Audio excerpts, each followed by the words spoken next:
Bonjour à tous, c'est Manu Bakura. Ça y est, 24 décembre, la veille de Noël. Dernière case du calendrier de l'Avent. Ah là là, ça y est, la fin des calendriers. Et celui qui ne veut pas oser ouvrir, celui-là. Bon, je pense que c'est aussi un accessoire. Vu que ça... Là, je serais déçue si c'est juste un accessoire parce que j'aurais bien voulu avoir plutôt un collier maintenant, en fait. Ah oui, oui, non, mais c'est pas...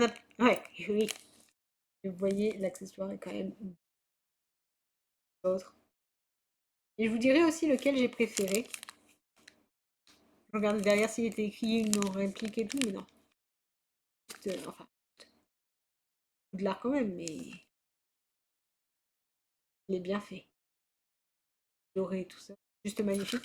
Et je vous dirai lequel j'ai préféré et lequel au niveau rapport qualité-prix en fonction de vos goûts, qui aura été pour moi le meilleur. Alors, ce n'est pas objectif, c'est subjectif, puisque c'est mon a priori. Pourquoi je prends celui-là, c'est pas celui-là? C'est les cartes. Je sais pas, j'avais envie de vous voir autre chose. Les cartes. Et je vous dirai pourquoi moi je préfère ça, mais ça ne sera qu'une préférence. C'est-à-dire que finalement, ce que moi je préfère, c'est pas forcément ce que les autres vont pouvoir accepter, vont aimer et tout. Et surtout, par exemple, je ne mets pas les cartes, puisque les cartes, c'est moi-même qui les ai achetées à la base. Donc forcément, ça ne sera pas aussi objectif. On commence avec une sorte d'anse de la harpe. C'est belle. Ensuite, oh, pareil, le dessin est complètement différent. La dernière, c'est une SR, donc c'est de la meilleure rareté. Regardez, elle est belle. C'est vraiment différent de toutes les autres cartes, mais c'est sympa. Et la dernière, c'est mon style, encore une fois, et c'est SR, mais là c'est... Non, SP, pardon. SP, qui est vraiment... Les SP, il y en a 30, et les autres, les triples rares, il y en a 55. Voilà. La fille qui fait un coucou avec sa petite arme, un peu bubblegum. Très très belle. J'adore. Hop. On continue avec du Digimon. Donc oui, tous les calendriers de l'Avent avec les cartes, je ne les compte pas puisque c'est moi qui les ai conçus. Du coup, bah oui, moi je les paye au départ, c'est-à-dire que j'économise au fur et à mesure et j'achète les cartes. Et du coup, bah forcément, c'est... Oui, il est la dernière. Et donc forcément, ça ne vient pas ici parce que c'est pas des trucs qu'on peut acheter facilement dans le commerce, il faut que vous le fabriquiez et forcément, il n'y aura pas toujours les mêmes choses. On commence et on espère que le focus va arriver. Alors que je rapproche, puis que je recule. Même le 24, le focus ne veut pas. Je me mets à chaque fois dans le plaid, comme ça. Voilà. Shimon. Pas bien. J'ai l'impression que c'est l'évolution de Tapirmon en fait. Puisqu'il y a les petits tapirs dessus, donc c'est trop mignon. Deltamon. Alors je me suis fait spoiler le dernier, mais je vous le montrerai à la fin. Jinka Kumon. Alors j'aime bien parce qu'on est le 24 décembre. Et j'ai eu un Toyagumon. Trop mignon. Après le Tinkermon. Puis le Pétal Dramon. On continue avec le Bulkomon. Alors il me fait penser à Bulkomon entre Hulk et tout ça. Désolée.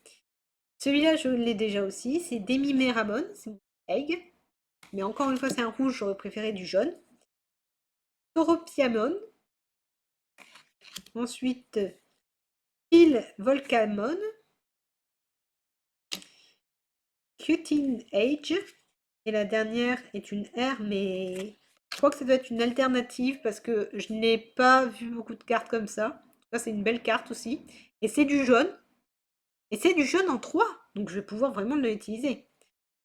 Pulsemon. Alors j'ai d'une autre version, mais elle est très très belle.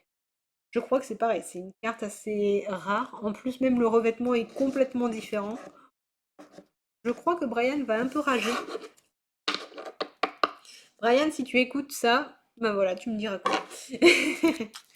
On continue avec Pokémon Évolution Céleste. Alors, si je me rappelle bien, hier on avait eu Mentalivé. Je l'ai déchiré comme une malpropre. Heureusement, j'ai d'autres cartes après de côté pour avoir le booster vide. Tant pis. Hop, 1, 2, 3, 4, 1, 2, hop. Et j'espère qu'on aura un Evoli. C'est surtout ça que je veux. Teddy Ursa. Barpo, 1000 points. Granivol, 1000 points. Tignon, point final. Passe rouge, c'est beau aussi. Énergie, combat. Némélios, je crois que je l'ai déjà 2 fois. Rêve-bol. Montagne orageuse. Ensuite, d'accord, le dernier, je vois c'est quoi, mais bon. C'est pas grave, c'est une belle carte, mais c'est pas celle que je cherchais, mais c'est pas grave. L'ombre en reverse. Et en dernière carte, Galvagon. Et je sais pas combien ça vaut, mais voilà. C'est une belle carte encore une fois. C'est pas. J'aurais préféré une évolution, ou même juste un évoli même en commun. C'est juste, j'aime plutôt les évolis, et c'est vrai que si j'en avais plusieurs, j'aurais même pu en offrir un à mon neveu. Donc c'est pour ça que j'aurais préféré. Allez, on fait le dernier journée sur chez Daman avec quand même un gros truc. Alors, est-ce qu'on aura 2 infusions ou une grande infusion? Et on a bien 2 infusions. Ça, c'est ça que j'aime bien chez Daman, c'est qu'on a aussi la surprise d'avoir à la fin vraiment un beau truc. On a Noël à Paris et Noël à Manhattan. Donc 2 sachets à la fin, on a vraiment notre surprise de la veille de Noël. C'est ça qui est génial, quoi. Donc là, Noël à Manhattan, on a thé vert, badiane, arôme, châtaigne, sirop d'érable, pomme, chocolat et huile essentielle de clémentine, riz soufflé. Et pour Noël à Paris, on a thé noir, arôme cerise, pain d'épices, amande amère et l'huile essentielle de gingembre, pétales de fleurs. Donc ça, c'est super bien d'avoir vraiment 2 produits à la fin. Ça fait vraiment ce qu'on attend en fait quand on était petit, les calendriers de l'avant qu'on ouvrait, qu'on attendait vraiment la grosse surprise à Noël, et là on l'a vraiment. C'est ça qui est intéressant. Bon, ici j'espère qu'on aura au moins un chocolat comme on avait eu plusieurs fois avec comment il s'appelle, le Père Noël et tout ça. S'ils n'ont pas mis là, c'est vraiment. Alors, les produits sont bons, mais du coup, ça serait dommage parce que c'était là où il fallait les poser. Eh ben non, on a une papillote. Comme j'avais dit, c'est dommage. Pourquoi je dis c'est dommage, c'est que vraiment, le Père Noël de Casse-Noisette était tellement excellent, c'était vraiment des gros produits, des produits intéressants, et ils le mettent pas en valeur le jour de Noël. C'est dommage, c'est là où il faut le mettre en valeur en fait, le produit. Et voilà. C'est vraiment dommage parce que c'est là où le produit aurait été mieux en valeur. Par contre, leurs produits sont très bons, clairement, excellents. Celui-là, donc je m'étais fait spoiler malheureusement le 24. C'était une grosse case. Comme vous voyez, le chocolat était plus grand par exemple que, on regarde le 21. Le chocolat est en double au niveau de la quantité, donc pareil. On a du coup un Père Noël qui était fait comme ça. Et c'est très bien parce que du coup le Père Noël arrive bien le 24 au soir pour le 25. Et l'idéal avec ce produit-là, c'est que vraiment on a un gros produit, un chocolat plus grand que les autres chocolats. On le voit de toute façon avec la case qu'elle est plus grosse. Plus. Et après, je vous fais la suite de l'analyse. Attendez. Le focus. Et c'est pour ça que je mets une carte, parce qu'une carte, pour une focus. Là. Voilà, nickel. Donc, comme vous voyez, la case ici 21, 12, pas 21, elle est plus petite. On peut mettre 3 doigts. La case 24, on peut mettre les 4 doigts. Donc, le chocolat est légèrement plus gros. Il y a vraiment l'idée d'une surprise le 24. C'est pas juste on ouvre et c'est tout. Là, c'est vraiment la surprise du 24. C'est ça qui est intéressant. Et pour un enfant, certes, il coûte plus cher, largement plus cher que certains calendriers de l'Avent en supermarché. Mais les chocolats sont bien plus intéressants, simples malgré tout. Du chocolat noir et du chocolat au lait. Et vraiment des figurines qui sont très belles. Donc oui, je conseillerais celui-là. Ensuite, Médicis. J'aurais pas eu ma dernière noisette. Est-ce qu'on va avoir un truc un peu plus particulier?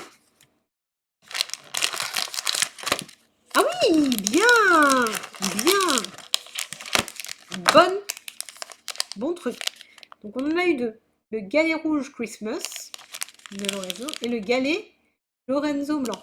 Très bien. Encore une fois, très bonne initiative.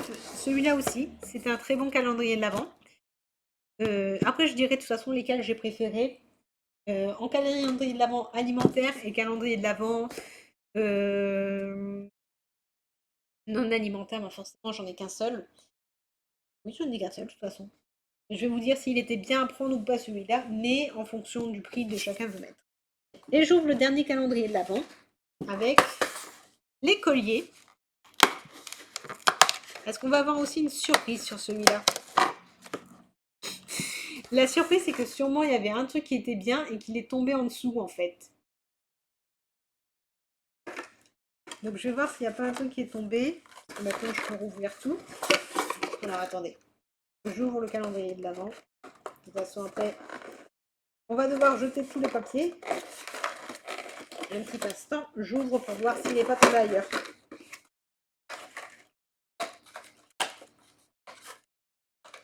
Là, il y a un morceau de chocolat blanc qui est tombé. Mais je crois qu'en fait, c'était d'autres chocolats. Ils auraient dû venir le 24 et en fait, il a glissé. Ouais, non, il n'y a plus rien d'autre. Donc oui. Dommage, on finit avec le calendrier de la vente, l'écolier, avec un chocolat cassé, mais qui n'était pas dans la bonne case. Donc voilà. Je crois qu'en fait, c'était d'autres calendriers. Et voilà. Donc, pour résumer, bien sûr, moi je fais toujours les calendriers de l'Avent de cartes, ce qui m'a permis d'être très satisfaite. Et c'est pas la priorité que je vous mettrai. Pour les fans d'Harry Potter, c'est clair et net que celui-là, en plus d'avoir une belle boîte qu'on peut récupérer, du coup, j'ai pas en fini de tout ranger, je vais les ranger au fur et à mesure, mais voilà, on fait un tiroir de rangement. C'est un calendrier de l'Avent qu'on peut conserver. Ça fait rangement, on peut mettre d'autres choses à l'intérieur. Par rapport aux autres calendriers de l'Avent que je me suis conçu, c'est-à-dire les cartes, c'est vrai que celui-là, c'est un vrai calendrier de l'Avent, avec des beaux bijoux à l'intérieur. Le seul reproche que je peux faire, c'est les badges. Je suis quelqu'un qui peut fabriquer des badges, mais c'est des images officielles, c'est vraiment intéressant, et surtout, il y a quand même pas mal de bijoux. Et tous les bijoux ne sont pas que féminins. Ils sont aussi un peu masculins, avec le bracelet qui est vraiment unisexe. Pas mal de trucs qui est vraiment en rapport avec Harry Potter. Il n'y a rien qui n'est pas en rapport avec Harry Potter. Donc celui-là, il est sympa. Par contre, il est cher. Mais au vu de la qualité du produit, je le comprends. Par rapport aux autres trucs d'Harry Potter que j'étais voir un peu à droite à gauche, je le comprends que celui-là est sympa. Après, le calendrier de l'Avent, comme j'en ai ouvert qu'un seul calendrier de l'Avent de thé, forcément je vais vous le conseiller de Daman et vous avez vu que à la fin, celui de Daman, vous avez deux thés. Donc forcément c'est intéressant, il y a la surprise à la fin. Moi c'est ce que j'attends d'un calendrier d'Avent à la fin, c'est une surprise. C'est pour ça que peut-être Harry Potter, certes, je l'aime bien, la surprise était intéressante. On voit que c'est plus qualitatif que les autres, mais j'aurais bien voulu avoir deux surprises plutôt qu'une seule. Sur le calendrier de l'Avent de, comment il s'appelle, Daman, on a eu la surprise d'avoir deux thés. C'est ça qui est intéressant. Ensuite, Gucci, j'ai été alors très intéressée parce qu'il y avait des produits nouveaux que je ne connaissais pas, les chocolats fourrés que je n'avais jamais pris chez eux. Je prendrai peut-être un jour chez eux parce que du coup ils étaient intéressants. Problème, c'est le 24, on nous met une papillote. Ah, non, vous aviez le chocolat Père Noël qui était fourré. C'était là qu'il fallait le mettre, le 24. C'est les produits sont bons, mais ils n'ont pas été mis aux bons endroits. Voilà. C'est ça qui était dommage. Et par rapport à l'année dernière, il y a plus de chocolat noir, plus de chocolat et des figurines en chocolat, alors que l'année dernière, on avait plus de... je sais plus si ça s'appelle les galets de Gaillan, ou quelque chose comme ça, les Gaillans, où c'était deux tranches de nougatine avec du praliné entre les deux. Et là, on en a moins. On a moins de nougat, on a moins d'autres produits, on a plus de chocolat. C'est très intéressant le chocolat pour les enfants. Pour les adultes, on est là, on est un petit peu déçus. Un petit peu par rapport au prix. Je dirais par rapport au prix, j'étais légèrement déçue. Mais après, c'est très très bon. Donc je le mettrai. Je sais pas si je mettrai en dernier. En dernier, je mettrai quand même, malgré que les surprises ont été bonnes. C'est les colliers que je mettrai en dernier parce que les objets ont beaucoup bougé. Même s'il y avait beaucoup de décorations et tout ça, c'était beaucoup de choses curieuses à avoir. Beaucoup de choses où j'étais impatiente d'avoir. Je le mettrai en dernier parmi les trucs alimentaires. Parce que mon plus gros problème, ça a été qu'il y a beaucoup de décorations. C'est vraiment une gourmandise à découvrir. Donc c'est bien pour ceux qui veulent décorer leurs gâteaux, ceux qui aiment bien les trucs comme ça. Vous aurez plein de décorations dessus, clairement. Vous allez au truc de l'écolier. Super. Si vous aimez découvrir le calendrier de l'Avent, avoir une petite surprise, c'est sympa. Après, si vous voulez vraiment un bon calendrier de l'Avent, bien gourmand, celui-là va vous rester sur votre faim. Ensuite, c'est pas évident. Alors, c'est pas évident, mais malgré tout, alors, le rapport qualité-prix est super. L'idée pour un enfant est bien, et c'est parce que je ne suis pas un enfant que je le mets en avant-dernière position. Pourquoi? Point fort, c'est un calendrier de l'Avent où il y a une surprise. Deuxième point fort, chocolat au lait, chocolat noir. C'est très bien. Problème, on a la surprise du chocolat au lait le 24, on n'en a pas le... Il aurait fallu le 23 une grosse case ici aussi en chocolat noir. Pour avoir, si l'enfant préfère le chocolat noir plutôt que le chocolat au lait, voilà. Pareil, le préciser que c'est chocolat au lait et chocolat noir. Ça permettrait à l'enfant ou aux parents qui va l'offrir de le savoir tout de suite. Le design est très sympa. Et du coup, sur ça, c'est aussi un bon point. Autre problème, c'est que autant au chocolat noir, ça s'est bien fixé dessus, c'est bien resté. Chocolat au lait, ils ont glissé. Du coup, je me suis fait un peu spoiler les trucs et c'est pour ça que je le mets un peu en avant-dernier. Et c'est parce que aussi, le problème, c'est que ce calendrier de l'Avent là, il ne peut ne pas plaire à tout le monde. Parce qu'il y a du chocolat au lait et chocolat noir, et il y en a qui peuvent préférer plutôt que le chocolat noir et tout. En deuxième position, puisqu'il n'en reste plus que deux, désolé, je mets Gucci pour une seule et unique raison. Parce que là, le design est parfait. Les cases tombent au fur et à mesure. Donc on n'a pas la mauvaise surprise de on n'a rien dans la case. On ne peut pas se tromper puisque les cases tombent au fur et à mesure et surtout on peut les réutiliser. C'est-à-dire qu'après ici, on remettra les cases, on les remet à l'intérieur et si on n'a pas envie d'aller d'en racheter un chez eux, on peut se refabriquer son calendrier d'avant nous-mêmes. Ce qui est très très très bien. Gros souci, et c'est pour ça que je le mets en dernier, parce que l'autre, je le mets en premier, du coup mes 10-6, le 24. Désolé, le 24, il aurait pas fallu mettre une papillote. Soit il fallait mettre le 24, vraiment le Père Noël, que j'avais goûté, qui était excellent et tout ça. Non, il fallait le mettre au 24. C'est la répartition qui est dommage. La répartition du 24 qui arrive et qu'on a une papillote. Surtout, c'est pas une nouvelle papillote. Ça aurait été une nouvelle papillote, ça aurait été excellent. Là, ça a été une papillote qu'on a déjà eue avant.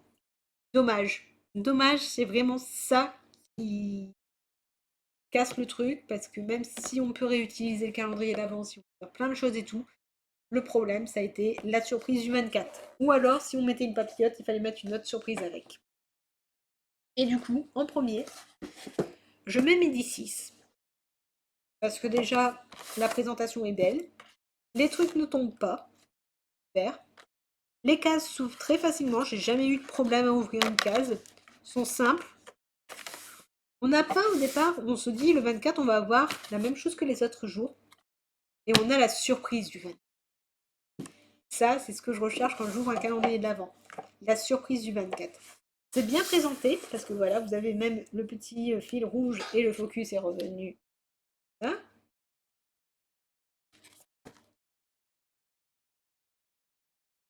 Alors, attendez. J'essaye de reprendre le focus. Et après, on va ranger toutes les affaires. Avant de partir, fêter Noël. Ah, fêter la veille. Voilà. La présentation, déjà, est très belle. Ça fait un livret. Un peu moins livré que l'autre et tout ça. On a le beau truc calendrier de l'Avent. On a le petit tissu rouge qui referme et qui fait un magnifique nœud. Et quand on retourne, contrairement aux autres calendriers de l'Avent, on ne sait pas qu'est-ce qu'il y a à l'intérieur. C'est la surprise. Et c'est ça qui est génial. Ici, il est écrit en plus, certifié au niveau des forêts, l'excellence de savoir-faire. Clairement, oui, largement. Excellence de savoir-faire, je suis d'accord. Après, ça dépend de l'endroit où vous l'achetez. Peut-être les prix sont différents. Donc c'est pour ça, ça dépend aussi de quel prix vous voulez mettre. Là, moi, je dis par rapport au truc que j'ai testé à droite à gauche. Et celui-là, je le mets en premier dans les calendriers de l'Avent alimentaire de ceux que j'ai fait cette année. Parce que le décor est magnifique, parce que l'ouverture est facile, parce que les surprises ne se barrent pas. En fait, si vous ne voyez pas, c'est que c'est vraiment la case n'est pas communicante avec les autres. Et comme vous avez vu, tout ça c'était intéressant. C'est en sachet. Donc forcément, c'est en sachet. Si vous ne mangez pas le jour même parce que vous n'en avez pas faim ou quoi que ce soit, vous pouvez le conserver pendant un petit moment. Parce que là, vous avez même la date de péremption, vous voyez mars 2022. Donc vous pouvez garder pendant quelques mois. C'est cool. Surtout comme moi, j'ouvre beaucoup de calendriers de l'avant, donc forcément, je vais pas manger tout maintenant. On a la surprise du 24.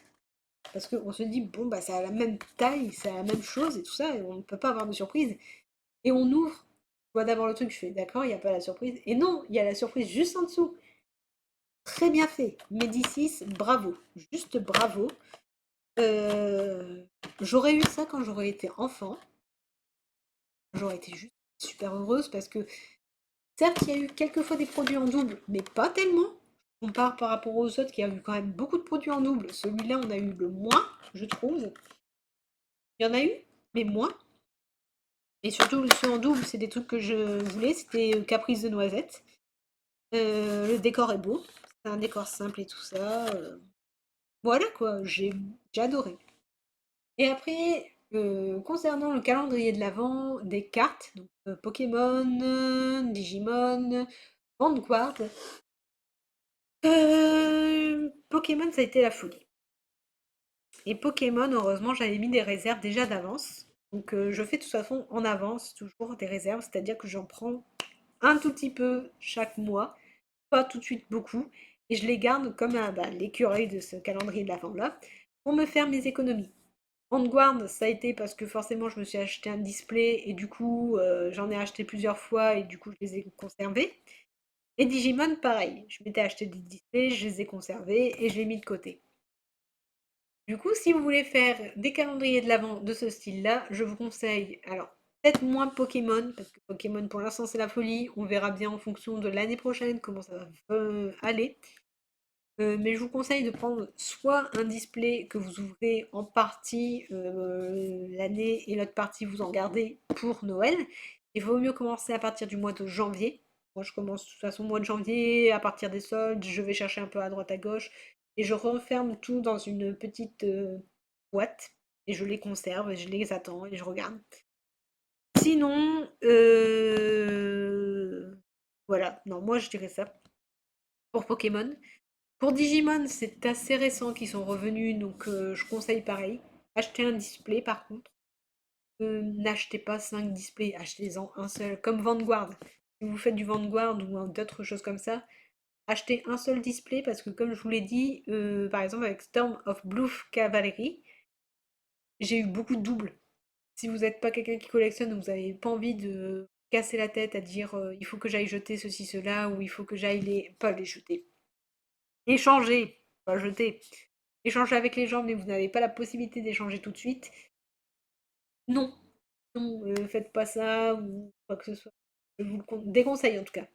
C'est qu'un avis, mais moi je vous le déconseille parce que si vous n'avez pas la possibilité d'échanger, c'est dommage. Voilà, je crois que j'ai fait le tour. Du coup, peut-être le 25, je verrai bien. Si je fais une vidéo 25 ou si je fais une petite vidéo que je prépare avant et que je vous la publie par la suite, où je vais ouvrir encore d'autres paquets de cartes que j'avais conservés. Donc oui, comme j'ai dit, j'ai fait beaucoup de réserves avant. Et nous, sinon, pour le reste, on se retrouvera l'année prochaine pour les ouvertures des futurs calendriers de l'Avent. Comme d'habitude, en décembre. Je les ouvre pas avant. Si je les ouvre avant, ça serait vraiment des calendriers de l'Avent que on m'a offert et qu'on veut que je fasse l'ouverture et tout ça. Mais sinon, je préfère les ouvrir en décembre. Sur ce, je vous souhaite de fêter de bonnes fêtes de fin d'année. On se retrouve peut-être le 25. Et surtout, Pacciolino!